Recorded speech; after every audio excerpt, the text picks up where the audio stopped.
Sarah Loewy and Helen Babzyck were two women who experienced the same Holocaust but followed vastly different journeys to the United States.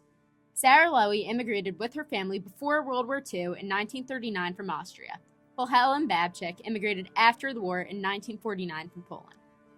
Following World War I, American immigration policies began to tighten, and the U.S. introduced even more immigration limitations at the beginning of World War II. In 1945, the war came to a close with Germany's surrender, and the U.S. immigration quotas slowly started to become more lenient, specifically for a group of people known as displaced persons. Even though Sarah and Helen's stories were only a decade apart, their experiences were shaped by drastically different immigration policies and global circumstances. U.S. immigration laws impacted the lives of millions of Jewish individuals, as evidenced by the immigration experiences of Sarah Loewy and Helen Babzyck, who faced the hardships of immigration in the 1930s and 1940s, but with two immensely different outcomes. The United States' harsh immigration restrictions were first implemented during the early 20th century, especially during the Great Depression. One of the most significant American immigration laws passed during this time period was the Wartime Measure of 1918, which gave the executive branch more power to enforce immigration restrictions during World War I. It also allowed for the deportation of alien immigrants that were seen as threats by the government. This was due to the Red Scare, which was the growing fear of communism spreading throughout the United States. It led to the deportation of thousands of Russians out of fear that they would develop their own communist revolution. The Emergency Quota Law was also known as the Immigration Act of 1921. Signed by President Warren G. Harding after World War I, it dramatically restricted immigration by limiting the number of people allowed to enter from any country to just 3% of that nationality's population. Following President Harding, Herbert Hoover further tightened restrictions during the Great Depression by banning immigrants who were likely to become financially independent on the government.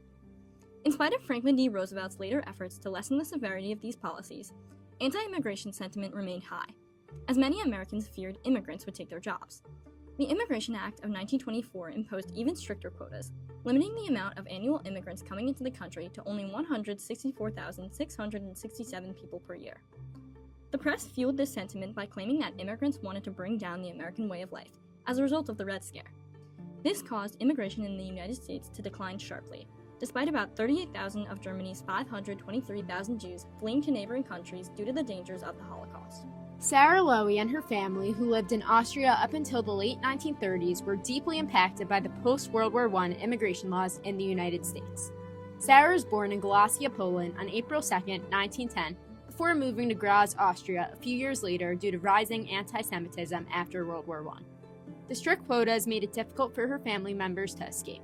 My brother stayed in Poland. I sent him 3 affidavits, but the quota was very bad. America didn't let him in. These harsh restrictions caused issues for Sarah and her family as they tried to escape the Holocaust and leave Austria. The Holocaust was a brutal act of genocide against Jews and other targeted minorities that coincided with World War II.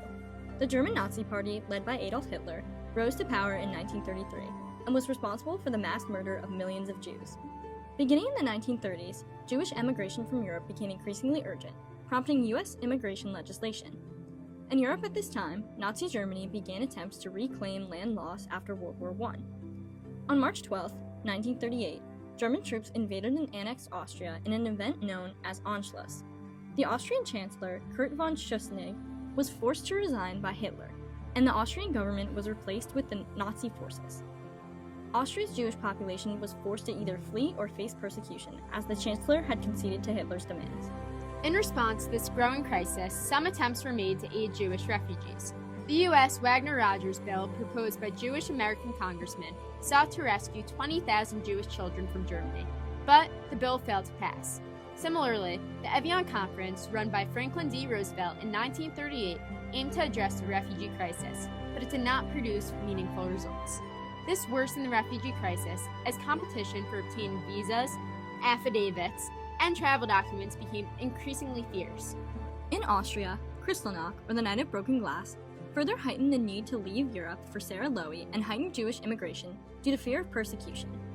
On November 9th and 10th, 1938, Nazi-led riots erupted across Germany and Austria, destroying Jewish homes, businesses, and synagogues. 30,000 Jewish men were arrested and sent to concentration camps, including Sarah's brother and her husband Erwin. Shortly following Kristallnacht, a poll was given to Americans about whether or not the U.S. should extend immigration quotas for more Jewish refugees. and 71% of Americans responded no. This was due to a 20% rise in unemployment, attempts to isolate the U.S. through neutrality acts, Nazi propaganda, and anti-Semitism. While the United States immigration laws were extremely restrictive, some Jews were able to escape to neighboring European countries to wait for the chance to receive permanent refuge. Fortunately, Sarah Loewy and her husband Erwin, along with their son, were one of these families that were able to escape Austria and go to Sweden, where they underwent the extensive process of obtaining a visa over the course of 6 months. For those seeking refuge, obtaining a United States visa in the 1930s was an extremely difficult and lengthy process. Immigrants had to first register for a waiting list with fewer than 30,000 visas granted to people of German or Austrian descent.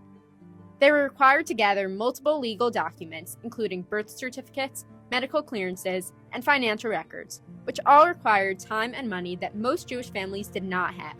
Additionally, every Jewish immigrant needed an American financial sponsor, which was usually a relative who had to submit official documents guaranteeing that they would support the immigrant. They also had to purchase a ship ticket in advance, which was very expensive, and prove that they had safe passage out of Europe, along with multiple transit visas. Once all these documents were in order, immigrants had to interview with an American official who would determine whether they met all of the requirements, including financial stability and good health. Only after passing this extensive screening process could they finally receive a visa. Sarah Loewy and her family had to go through this lengthy procedure just as World War II was initiating in Europe. While waiting in Sweden, the war began on September 1, 1939. However, they were luckily able to escape in November of 1939 aboard the Kungsholm traveling to New York. October we got the visa in September 1st. The American consul called us and we got the visa. Helen Babzyck's immigration journey was very different from Sarah's due to the time difference. Helen was born 3 years after the Loewys immigrated, on September 19, 1942, in Warsaw, Poland, while under German control. She was born just before the Warsaw Ghetto Uprising, which was the resistance movement of Jewish citizens in Poland against the brutal conditions imposed onto the city by Germany. This caused the deportation of many Polish Jews to concentration camps, and those who were not deported remained in hiding for most of the war. Helen Babzyck was one of those who were forced to stay hidden in Warsaw until the end of World War II. 6 years after Sarah immigrated, World War II ended on September 2, 1945, after the surrender of Germany in Europe and Japan's surrender in the Pacific, which in turn caused an entire new world order to develop. While many Jews were killed in concentration camps during the Holocaust, millions of them still remain facing horrific living conditions due to a lack of food, clothing, and other necessities for survival. They can no longer return to their homes after the destruction of war and seem to have nowhere else to turn to. These people came to be known as displaced persons, and millions of them existed after the war, with around 250,000 of them being Jewish. The Allied powers, with large amounts of funding from the United States, founded the United Nations Relief and Rehabilitation Agency to support and rehome displaced persons. Their job was to provide food, shelter, and medical care, as well as social and economic relief for countries that had been uprooted by Nazi control. In addition, they attempted to send displaced persons back to their home countries. Many Jews, however, refused to return to their places of origin due to ongoing anti-Semitic violence within European countries, one of these being Poland. These people were then placed in assembly centers, better known as displaced persons camps. Displaced persons camps were found all over Europe, specifically in Germany, Austria, and Italy, and were crucial to the safety and support of displaced persons. Their purpose was to provide a place for people who had lost their homes during the Holocaust to live in, and find new areas for them to immigrate to. Many Jews within these camps suffered from malnutrition, sickness, and depression after their traumatizing experiences. Thousands of displaced persons had to remain in these camps for months on end after just being liberated by Allied forces. Death rates remained high due to poor conditions of the camps, as well as the diminishing health of the people. The camps aimed to provide social and economic relief to countries under Nazi control and rehome displaced persons. In the United States, there was an influx of Jewish immigrants, which was majorly facilitated by the presidency of Harry S. Truman and the laws he passed during his presidential term. Truman began his presidency on April 12, 1945, towards the end of World War II, and almost immediately began passing legislation to aid Jewish displaced persons. On December 22, 1945, the Truman Directive was put in place, allowing for 35,000 to 40,000 displaced persons to enter the U.S. and granted them priority for immigration visas over the existing quotas. These helped thousands of displaced Jews after World War II find new homes where they would be safer and feel more secure, finally escaping from the horrors of the Holocaust. During this time, more displaced person organizations were founded to assist those who had still not found a place to immigrate to. These organizations included the Immigration and Naturalization Service, the International Refugee Organization, and as previously mentioned, the United Nations Relief and Rehabilitation Administration. These institutions provided immense aid to displaced persons and refugees after the war. They ensured that displaced persons belonged to a camp where they could stay, given all the necessities they needed to survive before they had found a better home. Helen Babzyck and her family were displaced persons prior to their immigration to the United States. Once World War II officially came to an end in 1945, Helen, along with her father, her mother, and her brother Jack, were relocated from their home in Warsaw to a displaced persons camp in Hamburg, Germany.